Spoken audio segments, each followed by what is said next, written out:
exactly what 2K are up to. Hello, EGX. How are you doing? Welcome back to the developer sessions. Gosh, there are a lot of you.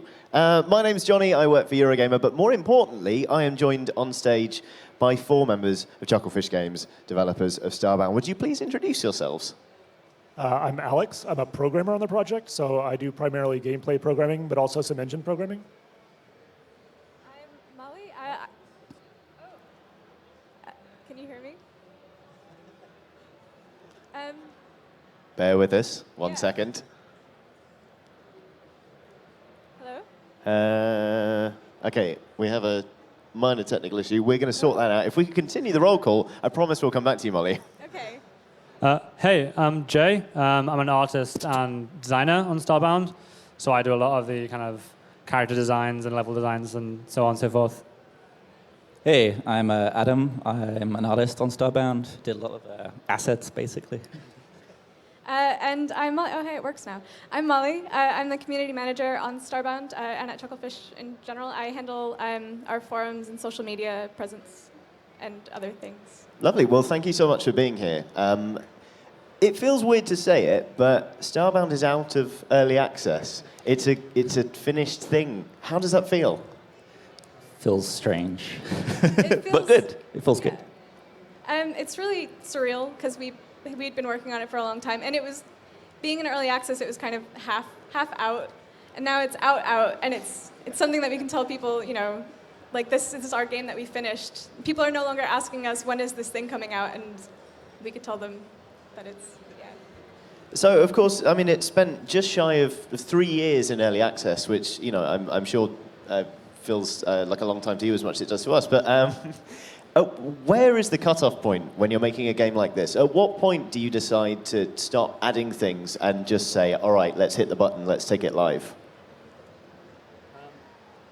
So Starbound has been through so many iterations, and one kind of strange thing we did that not many game studios would do is that earlier versions of the game had entire progression lines, and you could play start to finish in this old version of Starbound.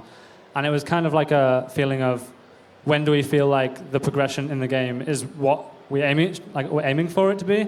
So early on, our pitch for Starbound was this is a story in a sandbox. We're taking this kind of constructible world kind of game design and also applying like a campaign mode to it and a story mode to it, which not many games have done before. So I think there was a lot of features we could add in, and there's a lot of features we've been adding in since we hit 1.0. But to actually reach that cutoff point, it was, can you play through this from the start to the finish, and will this story feel satisfying? Does it feel like that is a game that is released, that feel like the 1.0 to us? And I think we had that in mind for quite a while, and reaching that was quite hard, and I'm pretty glad that we managed to come up with something that we feel actually deserves the moniker of the 1.0 version of our project.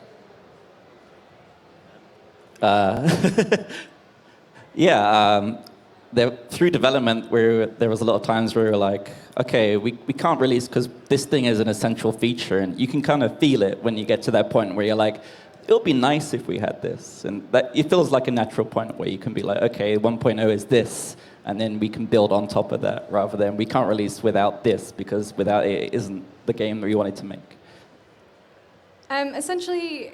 When we had announced pre-orders, we had a set of features that we wanted to include, and we had our crowdfunding campaign that had a set of features and stretch goals that we had to get into the final version of the game. And so when we felt like we'd reached a point where we had kept those promises and we kept those things in, then we felt as if the game was ready for 1.0. I mean, it's always struck me, I've played a lot of it, especially in early access. It's always struck me as a game with like tremendous vision, but how closely does the final product, the finished game, compare to the original plan you had for Starbound? But I guess, talk us through how the game changed over the course of early access. Well, as far as the specific feature set and the exact nature of the game, it's not quite the same thing that it set out to be. But as far as the spirit and the feeling that we wanted players to experience, and kind of the the gameplay we wanted to deliver, I think it does do that. So obviously we had a lot of ideas going into it, and the original plan was more focused on, for example, the player's ship and the universe being just a place you explore. But players really enjoyed settling on planets and inhabiting all these different worlds, and so it involved more into a game about, well, like the colony system, for example. So certainly we didn't want to stick too closely to our original plan because we discovered a lot of other things that worked and other directions that we could take that would be more interesting to people. So that's definitely a factor in it. Yeah, I think an interesting takeaway is that from being in early access, I think the 1.0 release has features and kind of there's a focus on certain things in the game that probably we wouldn't have focused on so much without the player feedback and without knowing that those things like worked out really well. I think the good example was the colony system. And there's a lot of things in the game that had we just released it without kind of showing off to the audience and playtesting it with people and saying which parts work and which parts don't work for you as much, it would have probably been a very different kind of game. And I think because Starbound is so vast in terms of there's so much content and there's so many aspects to the game that it probably worked out for the better knowing that we could focus on the things that worked for the audience, having tried it in early access, in beta, during the production of it. Great. I mean, well, you were talking about the players there and your audience, and of course, being in early access is such a constant process of talking to those people. How did the feedback from your users influence your design decisions? Like how much did they have a hand in the creation of Starbound? I would say probably the primary way is that Starbound is a game that, above all, inspires people to want a bunch of different things in this universe and want the universe to be rich in a lot of ways. And that's way beyond the scope of anything that any team could implement. But we had a lot of ideas for features that we wanted to see in the game, and users had a lot of ideas for features that they wanted to see in the game. So we looked for basically where the overlap was, what seemed to fit, what made a cohesive whole. Oh, no, so please carry on if you were going to... I am terrible at moderating panels. I'm so sorry. You should, I mean, by all means, if you want to. No? Go for it. Oh, God, I'm so sorry. So I guess in terms of sort of requested features and things that they, that your users asked to have implemented into the game, what kind of things did they ask for that you weren't expecting? What was the most kind of surprising thing that they came out with? I think one memorable thing is that it's kind of a testament to, well, when you propose and show off a game that has an infinite universe, it inspires infinite amount of ideas that come from your community. I think one that threw me off guard was someone wanted an infinite story campaign that was infinitely generated. And I think that kind of thing shows off that when you have a game with such procedural generation, it's quite hard to keep people on a level where you're saying, okay, we can do this is feasible, but maybe something like that is beyond the scope of any video game anyone's ever made. But for the most part, I think we kept things pretty good.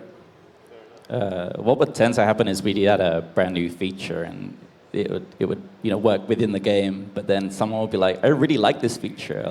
Can you just add build onto it and turn it into almost like a whole different game's worth of content? Like, it's out of the scope of what we were doing, but it would be things like that. And then there's things like we added the penguins, and people really like the penguins, and they want to play as the penguin, have that whole race, and yeah, that would be cool, but like the armor sets, they're built for humanoids, so that would require us redrawing everything.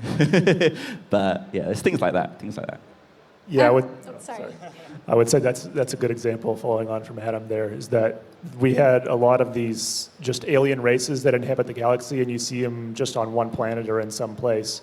And for almost every one of those races, there's this huge following of, oh, we want to play as that. We want a full campaign of being these llama people or penguins or whatever kind of, whatever strange alien you happen to see. So.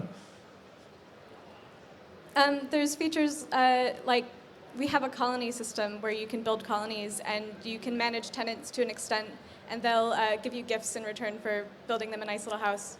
And at some point, when we released this feature, a lot of people wanted us to expand on it quite a lot, and a lot of the ways in which they wanted us to expand on it was like it would involve making the game into city skylines or something, or just an entirely different game, just a whole game within a game. So I think a lot of the feature requests that we get that are out of scope are entire games within our game. Yeah, like space dating and marriage, and that kind of opens up a whole new avenue of the colony system.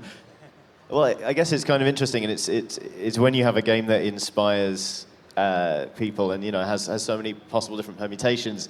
Of course, people are going to want features and not potentially realize how much work they are. So, say for example, having to redraw everything in your game. Yeah. You touched briefly there on kind of the worlds you can visit and the way they're all populated, and obviously you've got procedurally generated like native species that go around, and they have different levels of aggressivity. One personal question I have to ask is, why are all the flying ones so aggro? It's the most irritating thing. I said exactly the same thing while playtesting, And we'd be doing it when we were shooting our trailers. We'd have be building something and shooting footage, and then a goddamn bird would fly in and start attacking you. And all the footage would be useless. And we actually made them less aggressive. We changed it so during the day the birds don't aggro, but at night they're actually really aggressive. And we have that with a few things, actually. You'll have less aggressive creatures during the day, and they'll actually be more aggressive at night. But we don't really say anything about that. We just kind of let the players discover that themselves. I think quite infamously, people described some of the earliest builds of Starbound as being like Alfred Hitchcock's The Birds. Because you'd be trying to just go about your day-to-day life and being dive bombed by pigeons, like minute by minute. But as Adam said, we've thankfully toned that down just a bit. Sorry, there were a lot of demands of like nerf birds immediately. We have a scarecrow object in the game, and we joked about maybe it should just shoot the birds out the sky or something if they came near it. I mean, it is sounding less and less like the birds as we go on. I certainly don't remember anything spitting acid at me, anyone in that film. But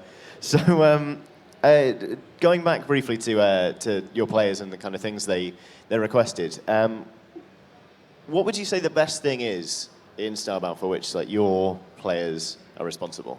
Nova Kids and Pop Tops.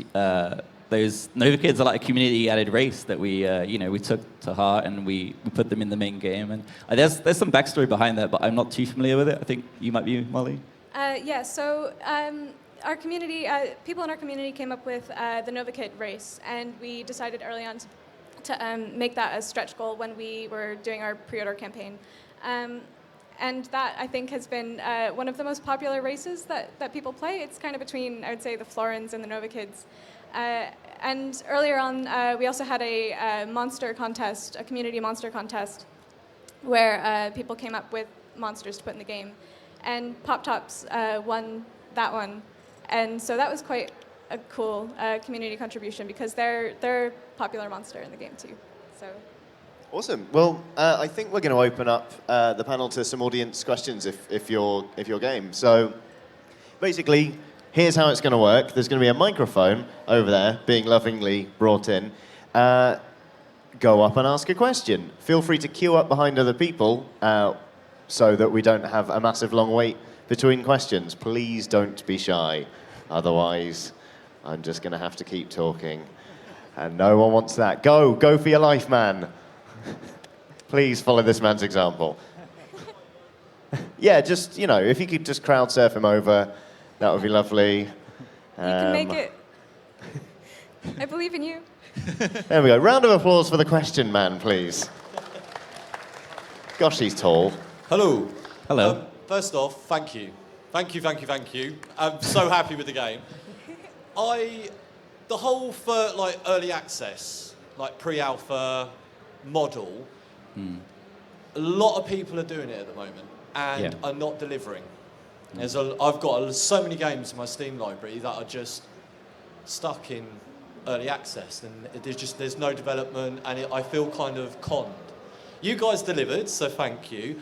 Is it a model that you would use again as a studio? Is it a model you'd use again in the future? I think it depends on what game we want to make next. Early access worked really well for us, but back when we started it, that was right when early access was taking off. That was like 2013, I think. And, it's changed since we started it. It's become this different thing. And it has almost become a dirty word to some people, because some people just won't buy a game in early access now because they got burned on a previous title. But it would depend on what kind of game we were making. Some games suit early access and some games don't suit early access. If you were making a single-player game that you would play through once, you wouldn't make that early access. It's just a model that you can apply to your game if you think that the games would suit that kind of thing. But I think other people have similar ideas, but they can go through. Yeah, I think I was going to reiterate. It works for Starbound quite well because Starbound kind of, not only is it multiplayer, which means that people will keep introducing their friends and keep the community going and talking. So there's new discussion and new dialogue about the game, kind of propelling it between updates. The kind of infinite nature of it as well leaves people a lot of room for speculation. So we'd had a lot of people who hadn't played the game for a while, but maybe they were talking about it on our forum. They were developing mods of their own or coming up with their own fan theories and fan content. And I think the kind of game that Starbound is and was back when it was in early access kind of lends itself well to that. And as Adam said, if it was something more story-driven or single-player, I think it would be quite tricky. I mean, it's hard for me to kind of comment on other studios. I think all of us would agree. But it would find it a lot more challenging to produce like a single player's content's worth of game. I think I said earlier that just to make Starbound playable through that 3-year period, we actually developed like placeholder entire campaigns because our game was quite easy to add things like quest lines that kept people going. I think the version of the progression just before 1.0 was very kind of fetch quest oriented, and we kind of produced a whole series, a whole line of quests that you could spend 20 hours doing. That Starbound's, like the kind of game Starbound is, lends itself well to that. But if it was something more story driven and more narrative driven, which you had to kind of plan a lot more ahead, then there'd be less leeway, I guess, for developing content that is temporary, which is something quite extreme. Yeah, there are still pros and cons to it. You get all this feedback, which you wouldn't do if you were making it in a vacuum. But then it's hard to sort of be like, okay, is this a vocal minority or is this what people want? And you have to pick out the feedback. Then it can turn into white noise sometimes. Yeah. I would say there's a couple of clear advantages to early access, obviously given the right kind of game for it.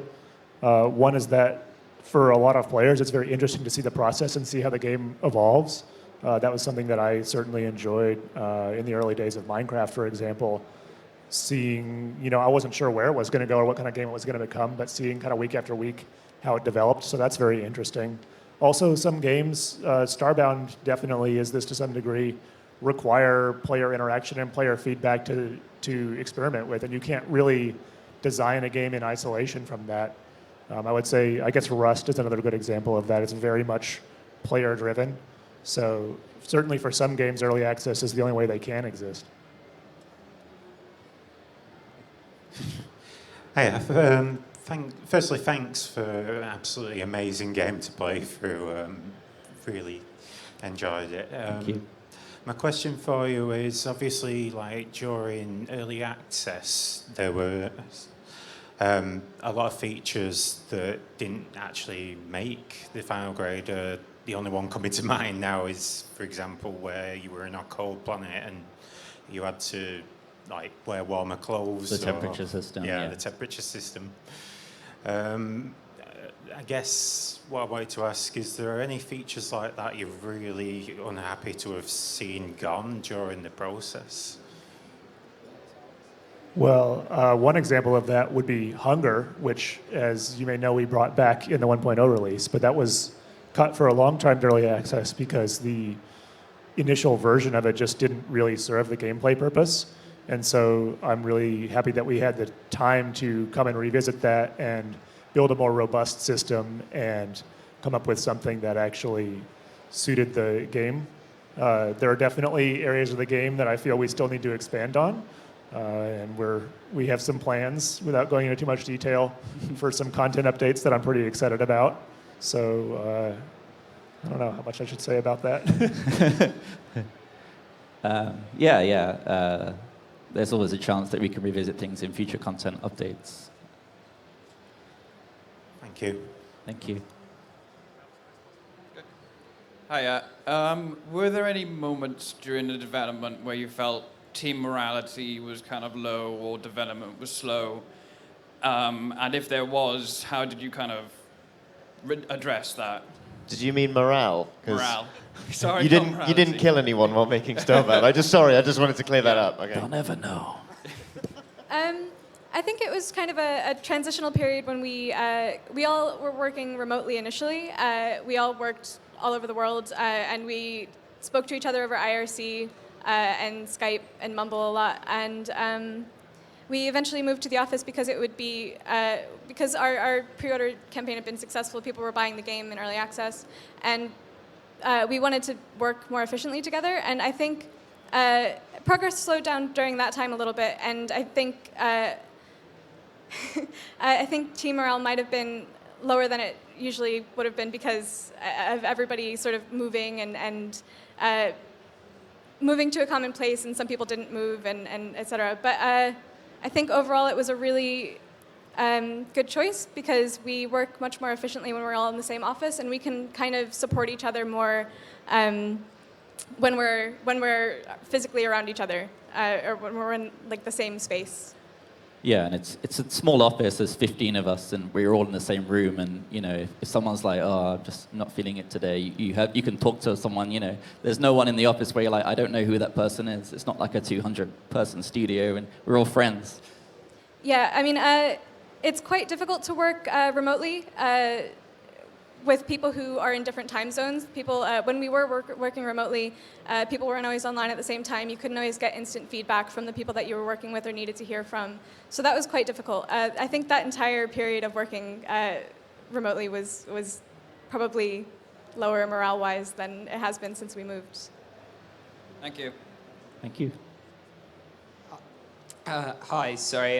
It's a similar sort of question. Were there any features along the way that just really got you stuck, like some big problems in the development? So for a while, something kind of interesting about Starbound, you guys will know. You can kind of progress through the tiers of the planets, through these levels planets, and progress your character in like a traditional crafting way where you build armor and upgrade yourself. But we also wanted to integrate this, like the story campaign, and we didn't want to force people to do either of them. So for a while, we were kind of stuck on like the pipeline of allowing the players to progress through the planets and also zigzag across those to like encourage you to go through the story. And the question was, how do we get people to go through the story and also go through all the planets on like a typical playthrough of the game? And we ended up with a system, you'll have played it, or maybe not, in 1.0, where to unlock the story missions, you have to go to higher levels of planets to meet new races and to visit their villages and their dungeons and to scan items to kind of build up intel. And that was something we kind of came up with, and it's interesting because it basically encourages you to explore, and because of the kind of random nature of the game, you might not always find what you want, but actually it was a system that we came up with that essentially encouraged players who were going through the story to also explore. And that was something for a while I don't think we had much of a solid grasp on how we were going to do it. So that was one, I suppose. Yeah, I mean, going back to the early access question that was asked previously, what we did was, because of the nature of early access, you want something that people can play through the whole time, and having that progression, that need to be able to progress from one start to the end, we had to almost reinvent the game a whole bunch of times with systems that we knew we were replaced with more robust systems. So we struggled a little bit, like, okay, we know that it's going to get better towards the end because we'll have this system, we'll be able to put that in place. And it all kind of came together towards the end. But there were some times where we'd have a system in place that we knew wasn't finished.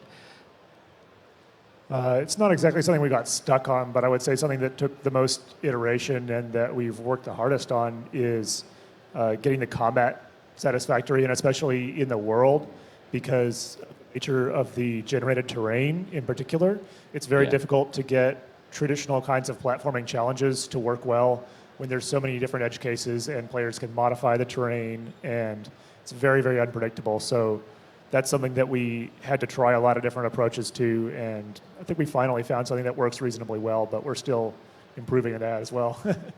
Thank you. Thank you.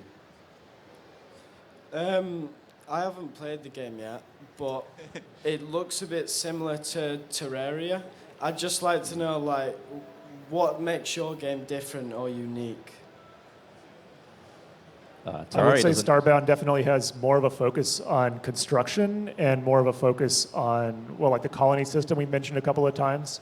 So it's more about the creative aspects of it, whereas Terraria, I believe, is more directly combat focused and a little bit more traditional RPG numbers.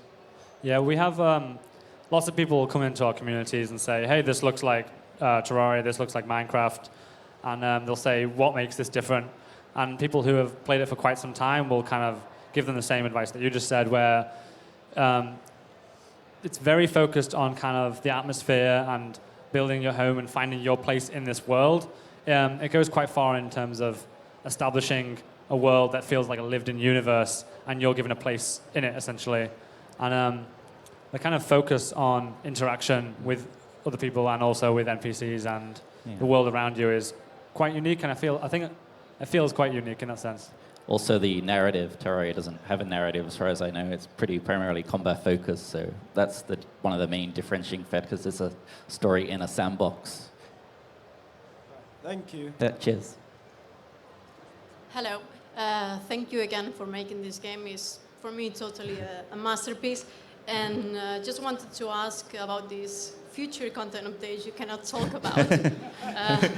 Of course. I enjoyed fishing so much, but is there anything you can share with us of the future, whatever you guys wanna do or what you have planned? Thanks. We're scared of saying things now. in case- Without going into too much detail, one area we definitely want to flesh out is the end game, like things that players can continue doing after they finish the story, because the story is not intended to be a giant, long, arduous endeavor, and we certainly don't want players to stop playing the game when they finish that, because there's a lot more to see in the universe, so we're working on ways to make satisfying progression that lasts.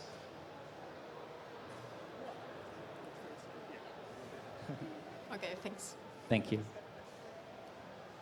I was just wondering if you could comment on procedural generation, just to make a bit of a parallel.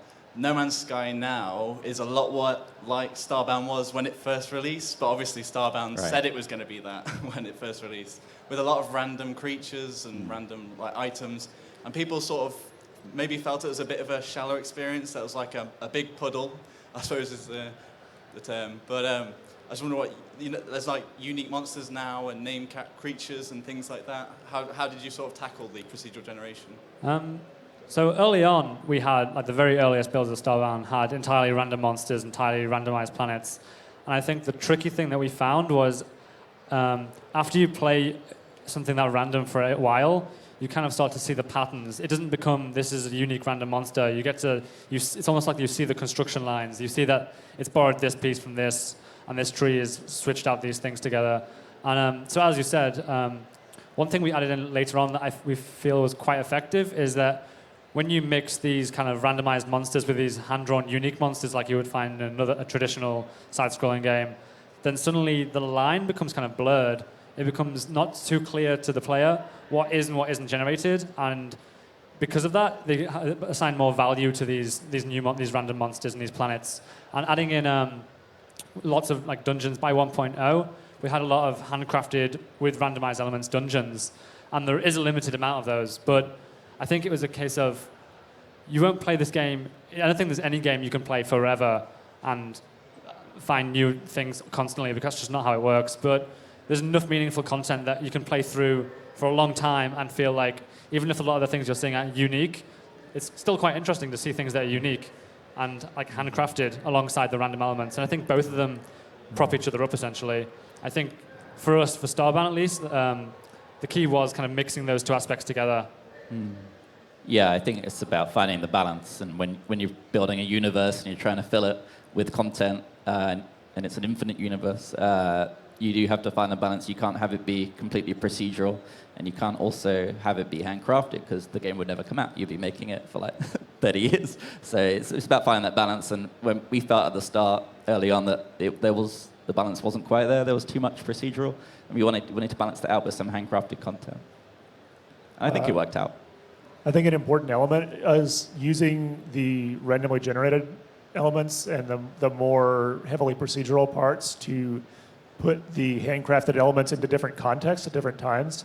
So when you encounter the same unique monster but in a different biome or underground versus above ground, or basically ways to give the player something that they may recognize but make them react to it in a different way or see it in a different light or expose a different aspect of it that they might not have seen before. Thank you very much. You're welcome. Hello. Hello. My question's kind of two-pronged. You mentioned earlier that you worked remotely originally. Firstly, how did the original team meet, and how did you then decide to make this game? Sure. I wasn't around in the very, very, very beginning months, but I guess I've been around the longest of us. We originally met through Twitter, Reddit, various different social media networks.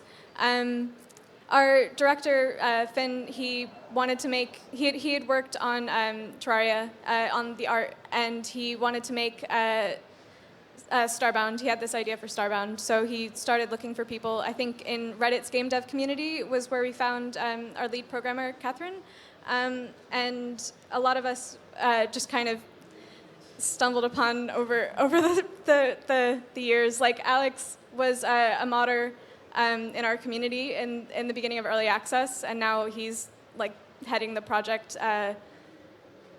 Jay, you were a contributor in our IRC channel for a while. Not sure where we found you. I walked in off the street. He just came in one day. I joined just after the people had got into the office phase, and people were still waiting on visas to come in from America. And when I walked in for my interview, there was nothing in the office. They were assembling furniture. So during my interview, I was building a TV stand, I think. And I think they kept me on because they thought I was handy with tools and stuff. Yeah, makes sense. But yeah, we met over various different social media channels, and we just kind of worked over IRC. What was the second part of your question? Yeah, sorry. It was just what was the decision making in deciding to make Starbound? Right. Why did you decide to make a semi-procedural 2D pixel style narrative based this? You were doing so well then. I know. It's a complicated question. I think it might be beyond the scope of a panel. Maybe. But making Starbound was the impetus for forming the team, as opposed to forming the team and then deciding what game to make, if that clarifies. Yeah, it seemed to be oh, I want to make this game, and are you interested? Come and join up. That's fair enough. Thank you. Thanks. All right. Cool. Well, thank you so much for your questions, and of course, a massive thanks to our panelists. Next up on the developer session stage, Chris Bratt, the strategy king himself, will be talking to Sega about how to make a good strategy game. But before then, please do give a massive round of applause to our panelists.